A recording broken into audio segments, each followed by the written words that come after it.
tried every diet and you're still stuck, you're not alone. It is your body fighting back after the age of 40 saying enough is enough. Hey everybody, I'm Brian, founder of FatLossAfter40.com. And I want to tell you that first off, you're not alone. Women over the age of 40 have found that as they age, especially after the age of 40, it gets harder and harder and harder to lose weight due to a few things. First off is a slowing metabolism. You see, after the age of 40, your metabolism starts to slow down naturally.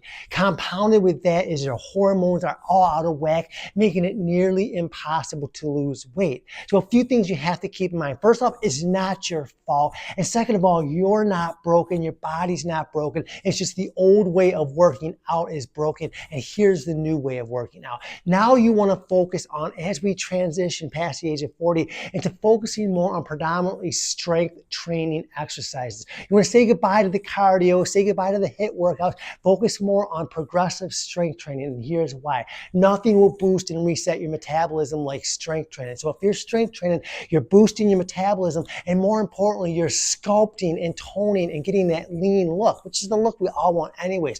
So instead of doing the spin class, focus on the strength training. Number two is you have to focus more on a protein-rich diet. Now, I'm not saying keto, I'm not saying Atkins or any of that nonsense. What I'm saying is make sure you're getting at least 100 grams of protein each and every day. That is going to further boost your metabolism. It's going to help you feel full. It's going to give you more energy, and it's going to help you power through your day and get the results that you desire and deserve.